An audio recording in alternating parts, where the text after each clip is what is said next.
My name is Fia Permadi.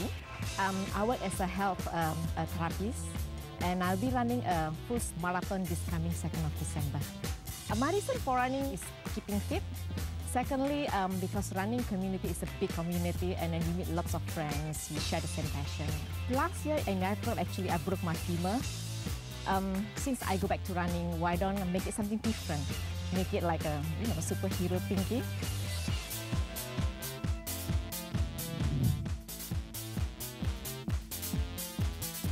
Why Wonder Woman? First of all, the whole attire looks very pretty. The color combination is really nice. Once you look at it, you can see that from far, you can be spotted easily. Wonder Woman herself looks very pretty. It's like, when you run, you just run and run and run like that. It doesn't really give a lot of pleasure. I mean, no fun. You just run, get your personal best, which is fine. But then, if you look at other countries where marathoners start dressing up, you can see lots of fun happenings. And I want to make it that way also. After maybe the last 10 kilometers, the tiredness will set in. And hopefully, with me running along with them, hopefully, at least I can put a smile back into the face. So we'll certainly be looking out for Wonder Woman in this race. Not sure what the drag coefficient on that cape is, but I don't think she'll be looking to post a very fast time in this race. Well, you're asking about, the different marathons around the world. And of course, the London Marathon, I think, was probably the first where people really did start getting dressed up. And as I said, you go to sort of New York and Chicago, you see a lot less of that. And I think it's great. I think it's great that people, make that bit of an effort and they do something a little bit different. But you're right, pick your costume carefully. As we look at the men now making their way over Nickel Highway, and they're about to hit the 10-kilometer mark. Well, that obviously gives you your first big indication. We said they went through the first 5K pretty slowly for the men. I would have thought they would have been looking for something around 32 minutes, and they're going to be outside that. They don't pass 10K until they come down the other side of the bridge there. And the women, if anything, are even operating at a relatively even slower pace. So these conditions may be just making everybody be a little careful in these early stages. Not surprising. Yes, I am not an elite athlete by any standards, but even on my way here this morning, I felt conditions were a little muggy, a little more humid than normal. But we did see the weather forecast earlier in the program, and we did see the chances of thunderstorms. Now, that would be an interesting twist, wouldn't it, Steve? Well, yes. I mean, normally a little bit of rain, particularly in conditions like this, would be pretty good. It cools the air down, it cools the athletes down. What you don't want, though, is a torrential downpour, because it just makes running conditions a little more difficult. We had a little bit of that yesterday, and we had a little bit of thunder and lightning and a burst of rain for a short while. If I was running, to be fair, I wouldn't mind a little bit of rain just to cool you down. Not yet, it's still dark, but when the sun comes up.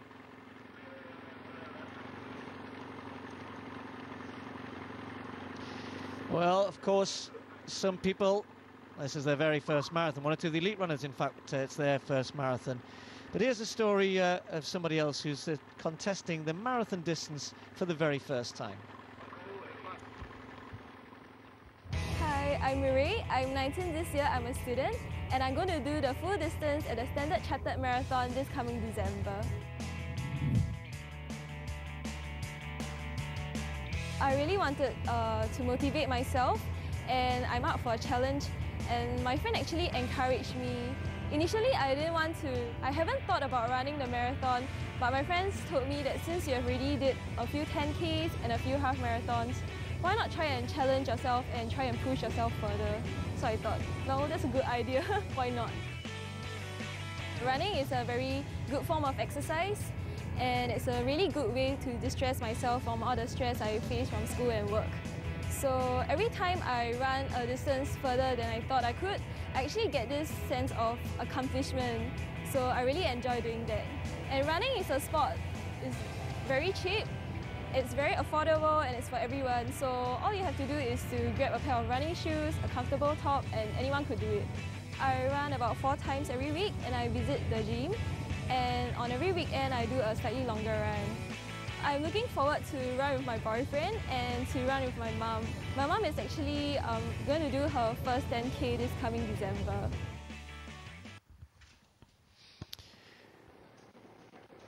Well, I hope she's still smiling even at this early stage and enjoying her first marathon. Men have been going pretty slowly. Their first 10 kilometres they went through in 33 minutes and 22 seconds, so they've maintained the same sort of pace, around 16:40 for each 5K. And Uday, that's slow. I mean, that's outside 2:20, and even for the Singapore marathon, that's a pretty slow pace for them. And the women as well have been setting off pretty slowly. So far, nobody really wanting to push things on, although this is the Russian Alevtina Ivanova. First time we've seen her at the front. I think she's got a good chance today. I think she could be a real threat for Koskai. Yes, Alevtina Ivanova from Russia. She comes in at 37 years old. Her personal best is 2 hours and 26 seconds and 39 seconds, which she set in 2008 in Nagano, Japan. This year she's run, well, she hasn't really run a marathon. She's run the Rock and Roll Arizona Marathon in June, and she posted a time of 2 hours, 27 minutes and 44 seconds.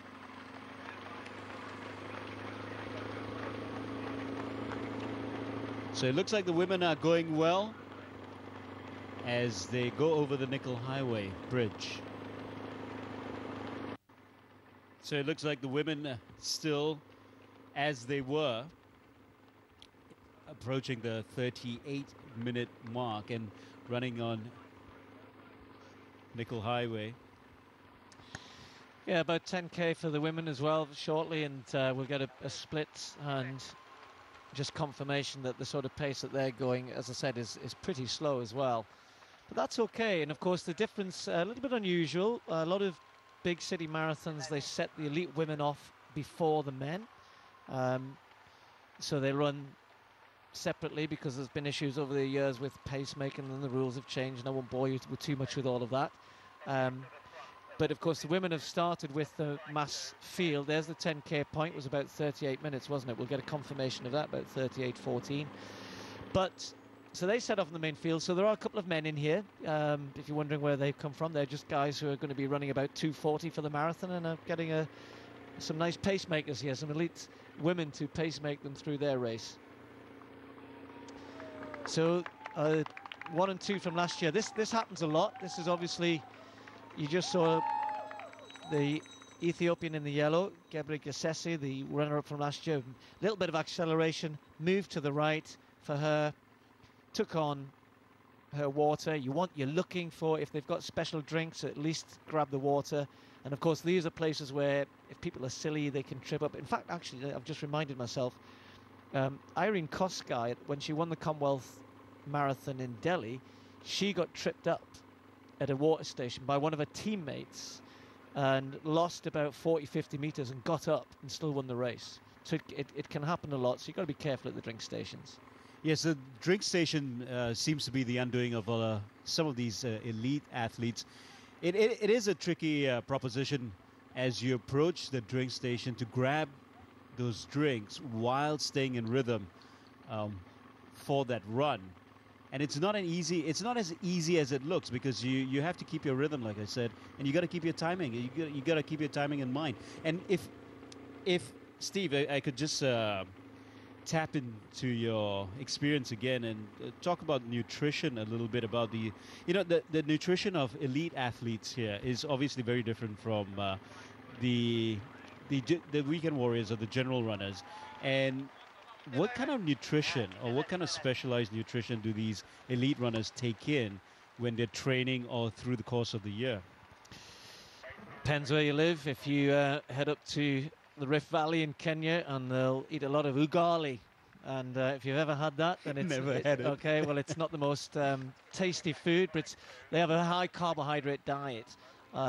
If you just their natural diet, particularly for the Kenyans, there's a lot of carbohydrate. And any marathon runner going to have a lot of carbs. You're doing a lot of mileage, a lot of training, but you need your protein. You need a little bit of fat in your diet, but it's the carbs that are the energy. That's where you get your energy from. And in a race, of course, their drinks will they'll drink water, but they'll also have special drinks that they've made up. Now, it depends on the individual. They'll all have, you know, I wouldn't say they're off the shelf, you know, sort of things you can buy in the shops. They tend not to be the ones they use. They'll have their own mix, if you like, that they will have got used to in their training and they use on a regular basis. So nutrition is important, particularly, as you said, on the day of the race, it's important. But as you've rightly pointed out, all of your training, that's your fuel. That's what you've got to replenish, and you've got to put the right fuel in. That's the same as a car or anything else. You can't, you shouldn't put unleaded in a diesel car, and it's the same for marathon runners. They eat completely different food to a 100-meter runner. That's why Usain Bolt can eat his chicken nuggets all the time. His famous chicken nuggets. Now, but if you're talking about good carbohydrates and the kind of carbohydrates these runners put into their body during the year, I mean, they're not eating pizzas and those white breads and white rice kind of carbohydrates. They eat mostly potatoes, yams, beans, and wheat, a lot of wheat. So a lot of colored vegetables as well. That's good protein. And of course, when we're talking about protein, you have to have your lean beef and your cottage cheese going into your diet. And Steve, you have to take your vitamins. I know it sounds silly, but for these runners, when you're running 42 Ks and you're training for a marathon, because what we see during a marathon is these runners running. What we don't see is their training regimen, and they have to take the vitamins. They have to keep the nutrition up because they're running long distances even during training. Absolutely, and if you're a world-class marathon runner, you could be doing well over 100 miles a week. Some of them will be up to 140, 150 miles a week. That's getting up to, well over 200 kilometers a week of running. And you have to make sure that you're looking after your body. So it's nutrition, it's physio, it's just generally taking care of the thing that's going to get you round, if you like. So a lot of them will have good advice. Some of them will have personal nutritionists, etc.